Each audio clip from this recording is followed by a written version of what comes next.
Manqabah ketujuh nyarioskeun ibadahna Syekh Abdul Qadir. Dauhan Syekh Abu Abdillah Muhammad Al-Hirawi jisim kuring ngarencangan Syekh Abdul Qadir kenging 40 tahun dina lebet. Sakitu anjeunna sok netepan subuh ku wudu Aisyah. Upami anjeunna parantos netepan Isya, teras lebet ka pangkeng. Teras nyepen di pangkeng dugi ka subuh. Malah sok sering pisan bangsa-bangsa raja anu bade nepangan ka anjeunna upami wengi mah tara tiasa nepangan. Kapaksa sok ngarantos dugi ka subuh.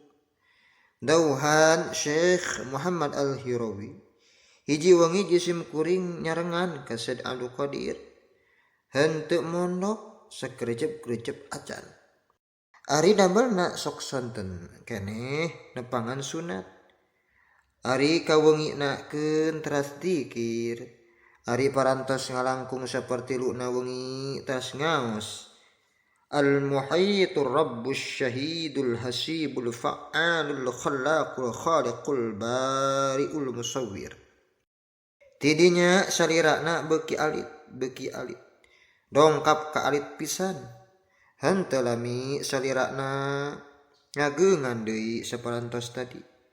Ari parantos ageng teras salirana ngajungjung beuki luhur dugi kales teu katingali. Ari parantos lami jol deui sumping teras ngadeg deui netepan kalintang lamina. Dina sujud kitu bae damelna dugi ka 2/3 wengina. Ari parantos langkung 2/3 wengi teras ngadep ka kiblat. Ngaos nyaeta pirang-pirang doa. Didinya jol cahaya nyorot ka anjeunna. Dugi ka anjeunna henteu katingali salirana.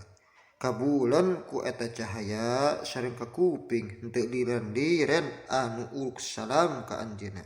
Dugi ka bijil pajar.